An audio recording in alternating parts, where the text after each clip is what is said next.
till I'm found out of my head.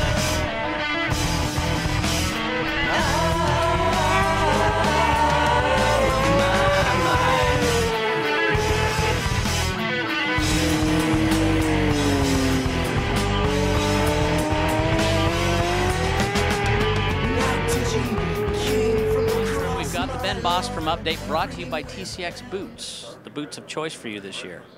Whoa, is that for real? Yeah. All right, bless them. That's cool. Yeah, no, we've switched all gear actually.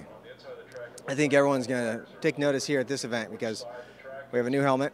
I'm wearing Shoei. We have new leathers. Wearing Bosbro's leathers. So we're making our own leathers now, which is pretty cool. We're developing this year. That way we have an 09. We have an amazing set of really nice apparel for everybody. It should be pretty cool. Switch to TCX boots. I'm just blown away by the boots actually. You know, I've been on one brand basically my whole life and for boots, and I haven't ran anything else, and the boots are phenomenal. That's not true. I've ran three different companies. So, but these boots really are phenomenal. Yeah.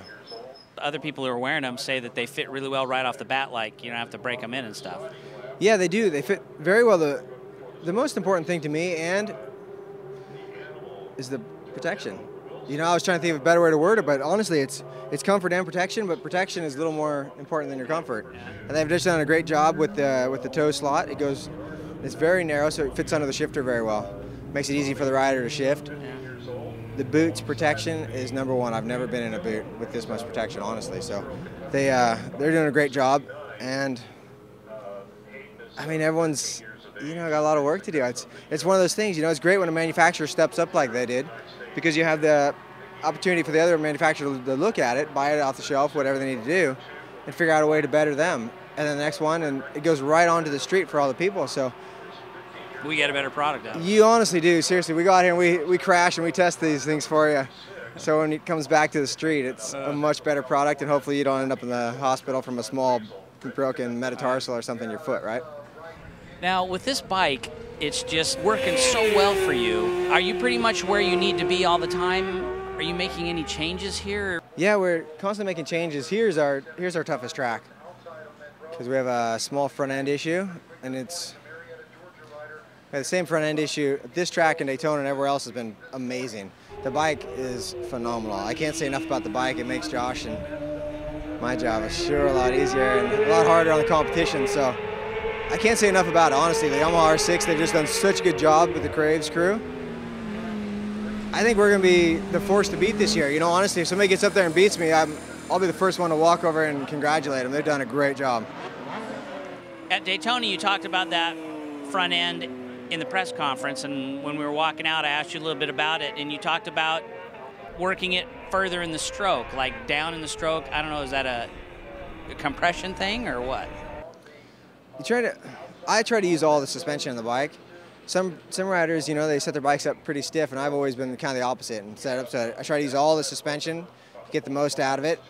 Obviously, I like to trail brake pretty late into the corner as well. I have a strange braking style where it's soft to hard, and I think the normal braking systems just slam the brakes on. Right. And then the guy really does need a stiffer front end, because the thing goes bang, basically. You know, and mine rides into it soft and then gets into the progressive part of the spring. So it's just everyone's preference. Right. Yeah.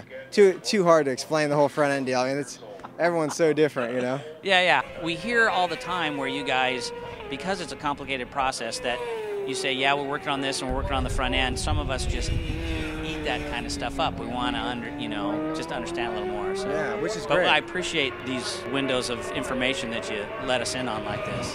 That you are a progressive braker rather than a slammer. Like I was asking your brother, he's in a downshifter. He kind of feeds the clutch out, it seems, and doesn't really blip the throttle. But you blip the throttle. I give it throttle and a lot of clutch. Yeah. Or you can look at someone like Troy Bayless, who the minute he gets off the starting line, he never uses the clutch. It's pretty insane. He just goes into the corner and stomps on it, and that's good. No kidding. Yeah, it's not so good on the transmission, I'm sure.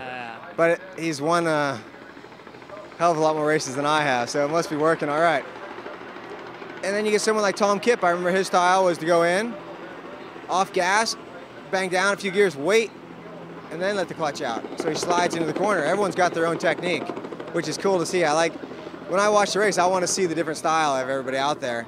It's one reason I wish there wasn't all the traction control and stuff like that, you know? Yeah. Back then, you could really see the guy's body language and style trying to work the bike, and now it's a little more sit there and pull the trigger. Okay, switching up for the last question here with DMG. There's a man with an opinion right there. Always. Are you ready to go Daytona Superbike racing next year? I'm always ready to go. I'm always ready. I've been itching to go. Honestly, I feel like the most fortunate man in the pits right now. I have the best bike, best team, and if they go 600, You're poised. we are such a force to be reckoned with, yeah. All right.